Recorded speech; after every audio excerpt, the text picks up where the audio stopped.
more than 25 years. Just a few moments ago, I hosted a very special call with two friends, Prime Minister Benjamin Netanyahu of Israel and Crown Prince Mohammed bin Zayed of the United Arab Emirates, where they agreed to finalize a historical peace agreement. Everybody said this would be impossible. And as you know, Mohammed is one of the great leaders of the Middle East. After 49 years, Israel and the United Arab Emirates will fully normalize their diplomatic relations. They will exchange embassies and ambassadors and begin cooperation across the board and on a broad range of areas, including tourism, education, healthcare, trade, and security. This is a truly historic moment. Not since the Israel-Jordan peace treaty was signed more than 25 years ago has so much progress been made towards peace in the Middle East. By uniting two of America's closest and most capable partners in the region, something which said could not be done, this deal is a significant step towards building a more peaceful, secure, and prosperous Middle East. Now that the ice has been broken, I expect more Arab and Muslim countries will follow the United Arab Emirates lead, and I want to just thank them for being. It's not surprising, knowing Mohammed so well, it's not surprising they are in that lead position, and normalize relations with Israel. We are already discussing this with other nations, very powerful, very good nations, and people that want to see peace in the Middle East. So you will probably see others of these, but this is the first one in more than 25 years. This deal will allow much greater access to Muslims from throughout the world to visit the many historic sites in Israel, which the Muslims want to see very badly and have wanted to see for many, many decades, and to peacefully pray at the Al-Aqsa Mosque, which is a very special place for them. My first trip as president was to Saudi Arabia in May of 2017, and my speech to the assembled leaders of 54 Muslim countries. Every single one was by their leader, their number one leader. It was an amazing, really an incredible event, very important event. I made clear that the problems of the Middle East can only be solved when people of all faiths come together to fight Islamic extremism and pursue economic opportunity for people of all faiths. And when you look at what's happening, you're seeing a lot of progress is being made that nobody thought could possibly be made. And things are happening that I can't talk about, but they're extremely positive. I want to thank the leaders of Israel and the UAE for their courage and for their leadership to forge this tremendous agreement. It will be known as the Abraham Accord, and I'd like to ask our ambassador, David Friedman, to please explain why we're doing and calling it the Abraham Accord. David? Well, thank you, Mr. President, and congratulations to you on brokering this historic peace agreement. Abraham, as many of you know, was the father of all three great faiths. He's referred to as Abraham in the Christian faith, Ibrahim in the Muslim faith, and Avraham in the Jewish faith. And no person better symbolizes the potential for unity among all these three great faiths than Abraham, and that's why this accord has been given that name. It's a great thing. I wanted it to be called the Donald J. Trump Accord, but I didn't think the press would understand that, so I didn't do that. Avi, say a few words, please. Thank you, Mr. President. It's really been the honor of my life to work in your administration. I think this reaffirms your commitment to Israel, to the stability in the region. It's just a historic accomplishment, and it's peace. Peace is a beautiful thing, and it's something that everybody in the country should celebrate, I hope.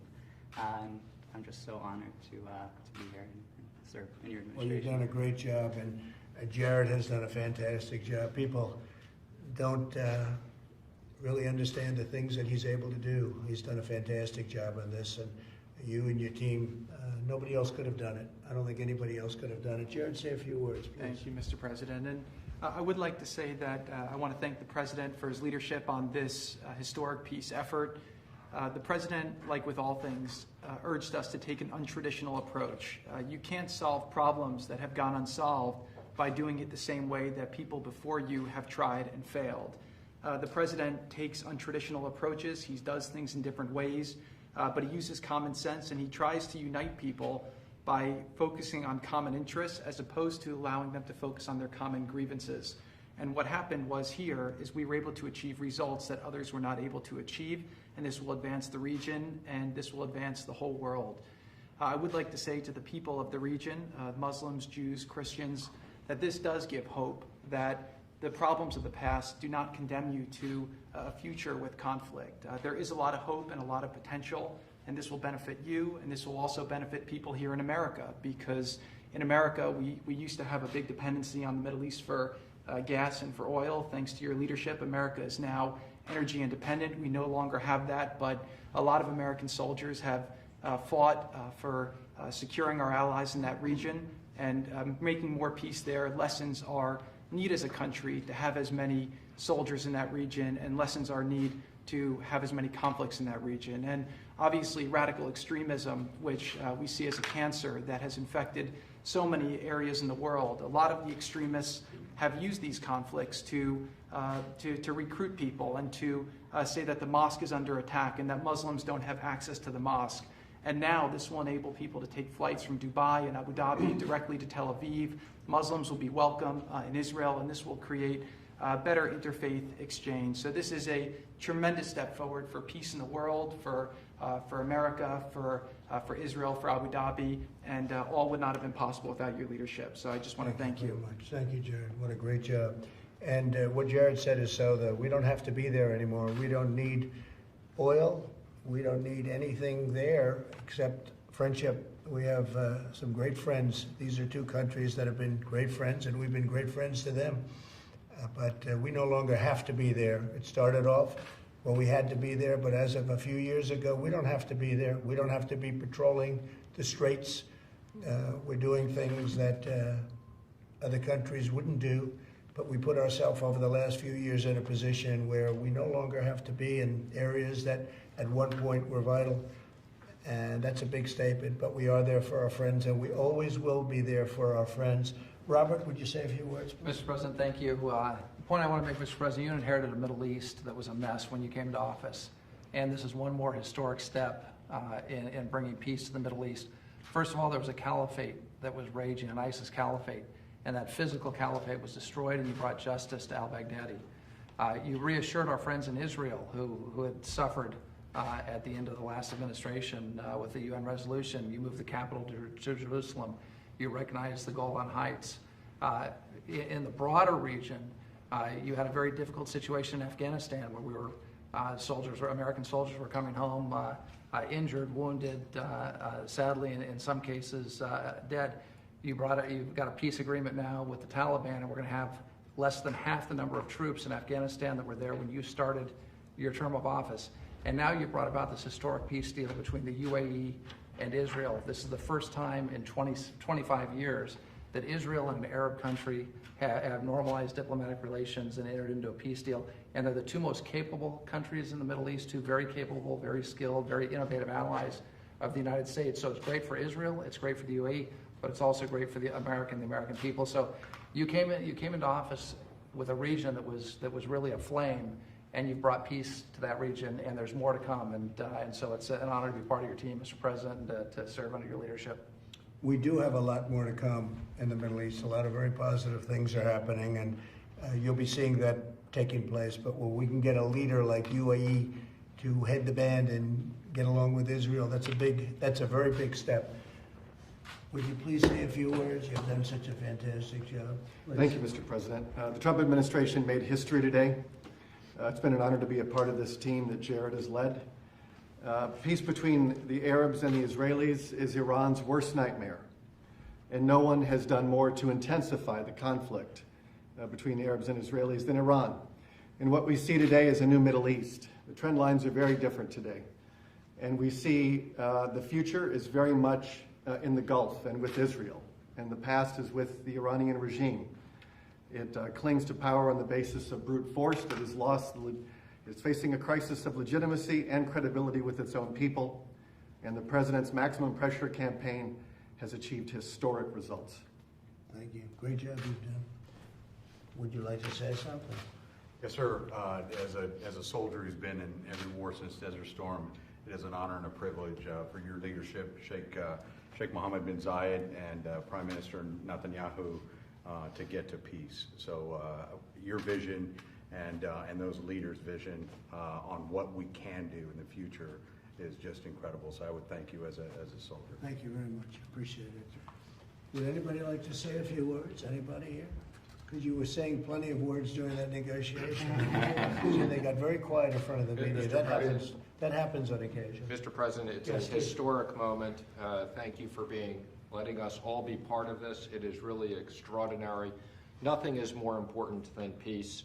This is an unbelievable moment, and I would just echo what Brian Hug said. Your maximum pressure campaign, under your leadership, we've had the strongest sanctions on Iran, and your commitment to make sure that Iran will never have a nuclear weapon is part of the most important legacy for peace in the Middle East. So which is easier, dealing with the Democrats or dealing with the Middle East? Well, a lot of people never thought you'd get this type of deal, so I'll be hopeful that we can deal with the Democrats. The Middle East is more reasonable. Actually. I'd like you two guys to say a couple of words. You've been so instrumental. Please. Sir, it's a privilege to serve in your administration. This is a remarkable achievement that'll stand the test of time. And we look forward to the prosperity and the peace this brings to the Middle East and the ways we'll be able to leverage that for the United States national interest. So it's a privilege, sir. Thank you. Thank you very much. And I would just echo what Rob said. Thank you for the opportunity to be part, and especially I want to thank Avi and the opportunity to serve in his negotiating team and to do something so historic. Thank you for this opportunity, Mr. President. This really changes the world. Thank you very much. Thank you. Thank you all very much. This is great.